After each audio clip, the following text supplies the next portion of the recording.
she left home with one small travel bag and her mother's last sacrifice. Her name was Nia. The morning she left, her mother sold her small roadside food kiosk to pay the first semester fees at Silver Oak International Academy. That kiosk was everything they had. It paid rent, it bought food, it kept the lights on. But her mother always said, education will open the door that poverty keeps closing. Nia believed her. She hugged her mother tightly at the noisy motor park in Port Harcourt, surrounded by shouting drivers and the smell of petrol and roasted corn. Her mother slipped a small, worn notebook into her hand. Inside, she had written one sentence: "If the world ever confuses you, remember who you are." Nia smiled bravely. She did not know the world she was entering would try to erase her. Silver Oak International Academy looked unreal. Tall, cream buildings, glass classrooms, students stepping out of shiny cars. Everything looked polished, perfect, untouchable. Nia stepped out of a shared taxi with her single fabric bag. Her sandals were simple, her braids were neat. A group of girls walked past her, laughing. One of them glanced at her suitcase and smirked. "Transfer student?" the girl asked. "Yes," Nia answered politely. "Scholarship?" Nia hesitated, then nodded. The girl laughed softly and walked away. That laugh followed her into the building. The first weeks were quiet. Nia sat in the front of every class and avoided unnecessary conversations. She studied late at night in the hostel while others scrolled on expensive phones. But money began to disappear quickly. Her toiletries finished, her data expired, her stomach growled more often. She skipped breakfast twice in 1 week. She refused to call her mother. Her mother had already sacrificed too much. One evening, a confident girl named Sade walked into her room. Sade carried herself like she owned the place. "You don't talk much," Sade said casually. "I'm focused," Nia replied. Sade dropped a takeaway pack on her bed. "Eat." Rice, grilled chicken, cold juice. Nia stared at it, her stomach tightening. "For me?" Sade shrugged. "I don't like watching smart girls struggle." That night, hunger won.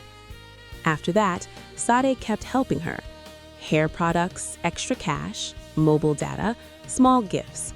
Nia felt grateful. Then one Friday evening, Sade said, "We're going out." "Out where?" Nia asked nervously. "A small gathering, just relaxation." "I don't party," Nia said. Sade smiled slowly. "Who said anything about partying?" A black SUV picked them up outside the academy gates. Nia hesitated before entering, but she entered. The house they arrived at was massive and glowing with soft golden light. Music flowed gently through the rooms. Older men in expensive suits stood in small groups talking. Some girls disappeared upstairs. Others sat close to powerful-looking guests. Nia felt something shift inside her. "Don't look scared," Sade whispered. "Confidence attracts protection." A man complimented Nia's smile. Another offered her a drink. She refused alcohol, and they respected it. Later, someone slipped money into her palm. "For transportation," he said casually. She had done nothing, but she kept the money. That was the first step. The second step came easier. The third step did not feel like a step at all. Soon, she had a better phone, better clothes, better treatment in school. No one laughed at her anymore. They whispered differently now. "She's moving up," they said. But moving up had a price. One Monday morning, she was summoned to the director's office.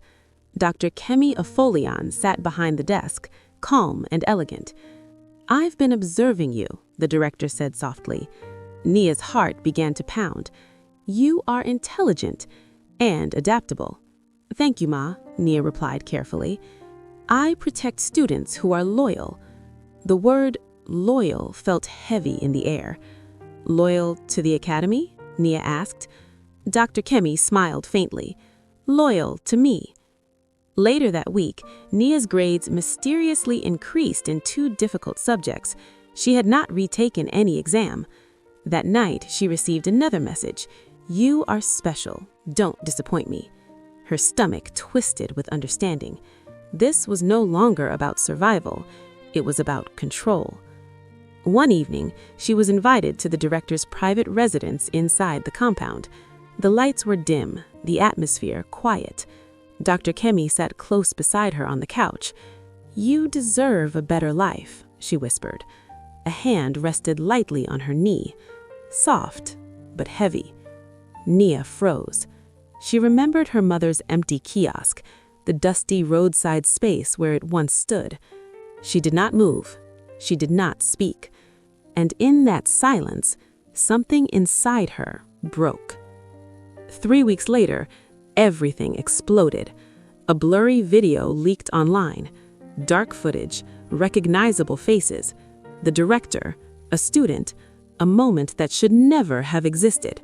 Within hours, it spread across social media. Parents stormed the academy gates. Police vehicles arrived. The school called it fake. Students knew it was not. That night, Nia received another message. More videos exist. Her blood ran cold. The academy changed overnight. Security tightened. Phones were searched. Some students disappeared quietly. Sade came to her room, shaking. I recorded it, Sade confessed. Why? Nia stared at her in disbelief. For leverage, Sade whispered. But it leaked. Someone hacked my phone. That same night, Nia received another message. If you speak, your mother suffers. Her breathing stopped. They knew about her mother. 2 days later, a neighbor called. Your mother fainted. The world tilted beneath her feet. Nia rushed home immediately. In the small clinic, her mother looked fragile and pale. Machines beeped softly around her. Nia, her mother whispered weakly. I'm here, Nia replied through tears. Her mother searched her face carefully. Are you still the girl I raised? The question shattered her completely. Tears streamed down her cheeks.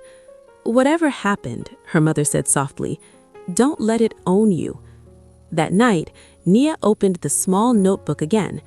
If the world ever confuses you, remember who you are. For the first time in months, she felt clarity. Not fear, not confusion, anger. She returned to Silver Oak differently, not as a victim, but as someone who decided to fight back. She remembered the locked cabinet in the administrative wing. She had seen it once before. One evening, she slipped into the corridor when it was quiet. Her hands trembled as she unlocked the drawer. Inside were files, payment transfers, guest lists, sponsor names, business tycoons, politicians, religious leaders, all connected to secret events. Her stomach turned. This was bigger than one director. She took photos of everything, every page, every signature, every transfer amount. Footsteps echoed down the hallway. She froze, barely breathing. The footsteps passed. She exhaled slowly. That night, she sent the files anonymously to multiple national news outlets. Her message was simple: protect the girls who cannot speak. The explosion that followed was louder than the first scandal. Breaking news headlines filled television screens. Arrests were made. Dr. Kemi was escorted out in handcuffs. Sponsors were questioned publicly. Students began speaking out. The secret circle was exposed. A final message appeared on Nia's phone. You think this is over? She stared at it calmly. For the first time, she was not afraid. 2 weeks later, the academy was temporarily shut down. Investigations continued nationwide. Reputations collapsed. Nia packed her small travel bag again, just like the first day she arrived. But she was no longer the same girl. Sade stood beside her quietly. I'm sorry, Sade whispered. We both wanted to survive, Nia replied. They hugged gently, not as friends, not as enemies, but as survivors. When Nia returned home, neighbors whispered, but her mother stood outside waiting. When she saw her daughter, she opened her arms. "I saw the news," her mother said softly. Nia broke down completely. "I fell," she admitted. Her mother nodded slowly. "Did you stand up?" "Yes." "Then you are still my daughter." Months later, Nia enrolled in a smaller college closer to home. She worked part-time and studied harder than ever, not to prove anything to the world, but to reclaim herself. Sometimes people ask about the scandal. She simply says, "I survived," because sometimes survival is the loudest victory of all.